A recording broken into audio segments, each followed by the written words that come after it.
Hello, welcome to this session. And today we have Dr. Izquierdo from IVF Spain, and we're going to learn more about egg donation in Spain. Welcome, Dr. Izquierdo.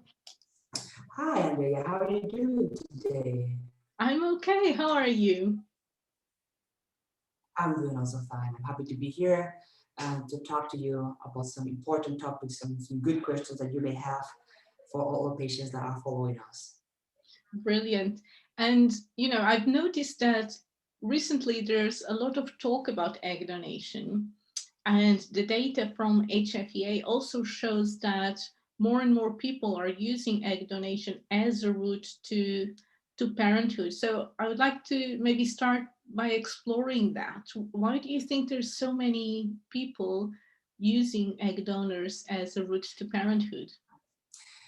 I think the major situation, the major issue at now is that we men are evolving in another direction than nature, more fastly, and that it's changing a bit the situation with the productive health. The perfect productive age from mankind is not our age.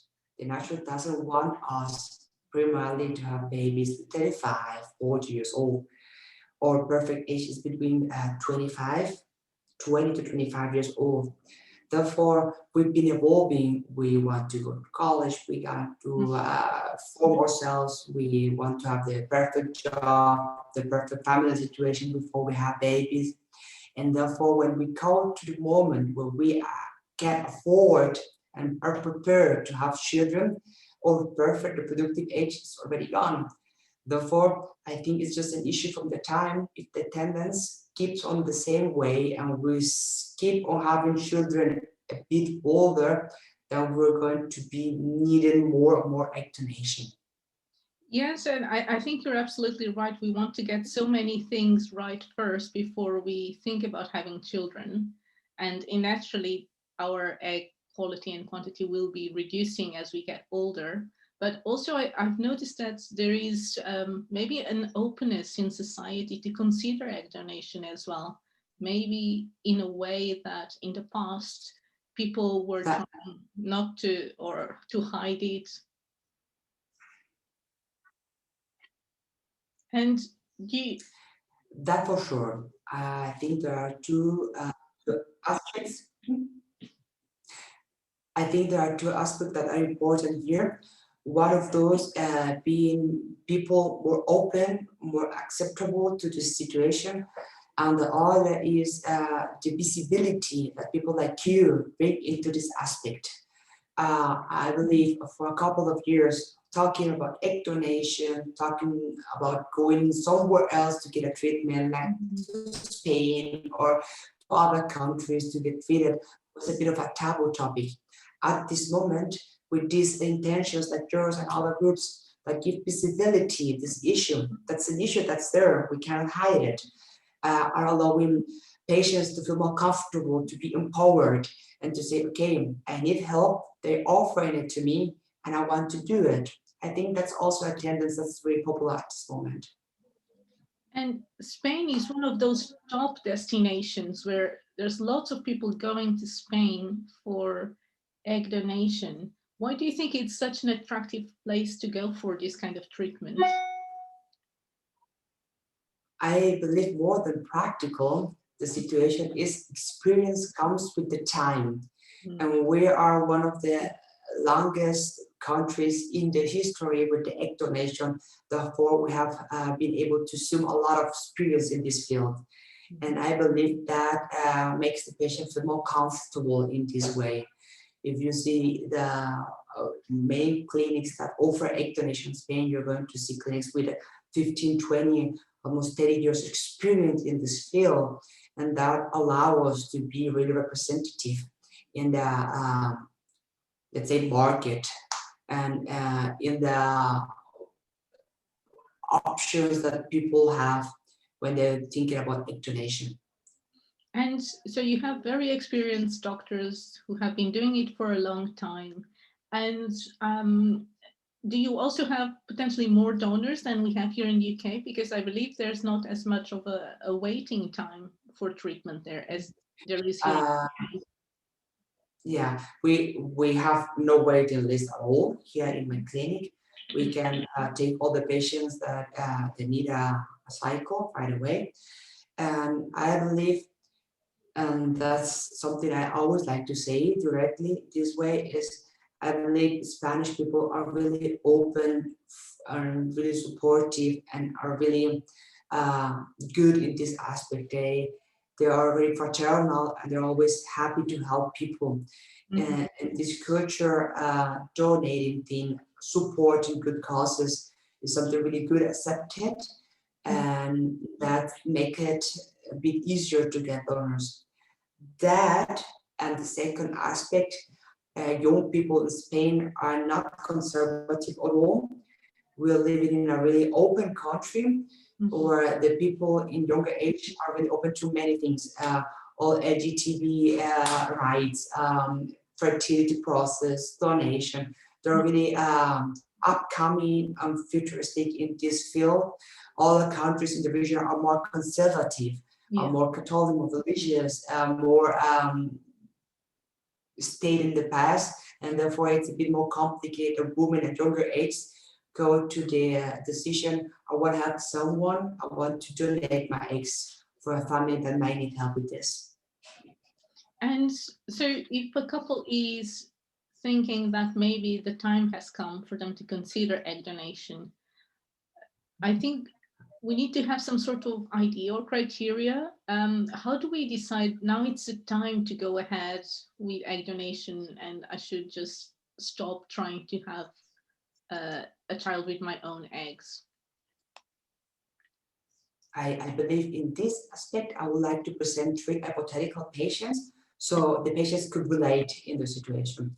Okay. So let's say we have a younger woman under 35-year-old with a very low ovarian reserve, though the age would be the proper, so good age, but low reserve, who has tried with an icicle, a retrieving not X or very few X, and those from very bad quality and not producing blastocysts. Mhm. I believe this women would be suitable for egg donation because starting to attempt making transfer and having miscarriaging very often reduces their summatory chances of getting pregnant and having a baby at the end. Therefore, all that are trying and pursuing the same thing without success, I would recommend this woman to go with egg donation. Okay. Above 4 years old that are not interested in PGT Mm. and pain plantational genetic test are also suitable for the egg donation, because if we're talking about eggs that are much younger, then we may as well do not perform the PGT and then avoid the situation. Women over 40 that as well are aware that the ovarian reserve is bad and the egg quality is also bad and decide to go direct for the egg donation program, what's also suitable. Okay. And if they want to have treatment with IVF Spain, how would they go about that first consultation, choosing a donor? How does the process look like? To get started, it's very simple. We are really present in networking in many branches. The easiest way is contact at ivf-spain.com, spain.com. Write an email. This is my name, this is my case, and I want help. With that, our assistants would contact one of the doctors, the perfect doctor for her in the situation, and make an appointment. In these complicated COVID times, it's also possible to make it Zoom, Skype, WhatsApp, different ways to have a first consultation online and get to work in the process. Choosing the donor is something that's not really working because it's not that the patient can choose the donor. The Mhm. Spanish law is really strict and clear how we work with the egg donation, and it's not that the patient or we have allowed to choose. The Spanish law obliges us. to acquire a donor who's practically physical twin of the former patient. Therefore, there's not a lot the patient can choose or we can choose. For example, for you, I will need a woman with your hair color, your eye color, your skin color, your bone constitution, your body constitution. The other facts that are important in this process of choosing the donor from all sides is that the patient is really open and really truth in this process and tells a lot of her. What does she do? What is her? What did she learn? What she good at? Is she an statistical person? Is she a sports person? Is she really good for maths? Is she more rational thinking? Is she more free thinking, human thinking? Those facts help us to find the perfect donor. And that's something that's really important is that the patient always describes themselves and not what they want to do. That's something I always tell my patients. I want them to be honest. I need them to be honest to find the perfect donor. And when they're describing themselves, do that. Describe themselves and not describe the person they would like to be. Yeah. Because that's pretty much what other countries do. You can go somewhere else and say, okay, I want for me a sperm donor who's 1 meter 90, blue-eyed, blonde, totally sports athlete, surfer. That won't be me. That will be someone else. Therefore, the Spanish law is very, very clear. It says, no, no, no. It's not about choosing what I want to have. It's about finding the person who's the most similar to you. And therefore, in this situation, are we doctors and the patients out of choosing? We just need to find the best one who's available, looks like her. So we choose not only the physical aspects that are similar to us, but also the soft skills, the things we enjoy doing. And I think that that's really cool that we're able to do that. And does that happen? Everything can it happen online so that patients can get started whilst they are in? Like we prepare everything before. I believe in the thing is in the COVID situation, we've been growing and evolving really fast. I believe everyone, we have acquired some skills on doing all this process online. And at this moment, we're in the capacity of starting the donor selection, preparing the patients, asking all the diagnostic we need from them in their countries. Therefore, to prepare them not just to come one time for a short time and then have everything done in this time. That's something we've taught really good at. And yesterday you were telling me about the difference between frozen cycles, fresh cycles, the stimulation of the donor, the preparation of the woman who is receiving the embryo. Tell me all about it. Yeah, the thing is, once again aiming a topic that's very sensitive for me because I'm totally free from the fresh cycles. Everyone is a bit different. This step of working with frozen eggs is much easier for patients and for doctors, but I think easy must not be the right decision. The best must be the right decision. And once you freeze eggs and freeze them, those eggs lose some sort of their enzymatic metabolic capacity. The genetics stay the same, but other things don't. Therefore, offering frozen eggs reduces a bit the chance of these eggs producing embryos. Therefore, what we always do is do fresh cycles. That means that we find the perfect donor for the perfect patient, and we synchronize them and have them in the same time of the cycle. So it will be able to retrieve the eggs, having them fertilized with the man sperms, and then 5 days after, in the perfect, exactly same cycle from the receiver, transferring one embryo back. As I told you yesterday, the only situation where that's not possible is when the family is looking forward to have a PGT, a pre-implantational genetic test. Therefore, it won't be possible to make a fresh transfer, but a fresh cycle, yes. We make a first cycle. At the end of the first cycle, we freeze the embryos till we wait for the genetic test result. And that's the way we do it. If we do a fresh cycle and we make a fresh transfer, we are at this moment capable of having our patients for 11 days in Spain one time. In this one time visit with 11 days, we get to do everything. Egg retrieval, fertilization, transfer back, bye-bye, go home, be pregnant. So that's amazing. In 11 days, it could be like a 2-week holiday and we're done. That's something our patients don't really realize. Sometimes in our internal process to prove everything goes, we also communicate our patients what's the work behind, because they say, okay, how come I have an online consultation, another appointment to speak about the results, and a visit, that's it. Well, that's it for my patients. That's how we give them the gift, or having just that short of time. Behind the curtains in the theaters, a lot of things happening, but that's what they should have. Yeah, I believe they have enough concerns, or worries, and sorrows with their own situation. We should just protect them in the situation and make it easy for them. And I know you have a guarantee of a minimum number of blastocysts. Can you tell us a bit about that, and why is it so important to have that guarantee that I know other clinics are not offering?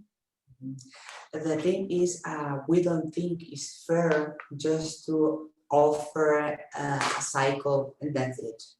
Because if a patient is already resignated to her eggs and it's going for the egg donation, we must in some sort assure that she's having success.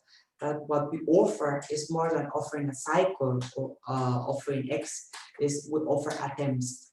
More than blastocysts, what we tell our patients is we guarantee that after the package she decides to go under, that we will give her 3 chances, 5 chances, or 5 blastocysts guarantee. That means that the patient would not have a blastocyst 2 or 3, but at least 3 attempts. Yeah.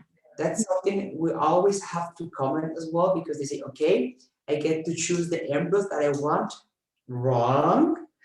Every embryos that are produced for a couple are their future babies. Therefore, they are under obligation of taking care of them. Let's say in a really good cycle with a really good donor, a patient happens to have 7 embryos. Those are hers, and she needs to take care of them till she is done with the family plan. After that, she can decide if she wants to keep them treated and take care from us here in the clinic, or if she wants to donate them for the opportunity of having babies.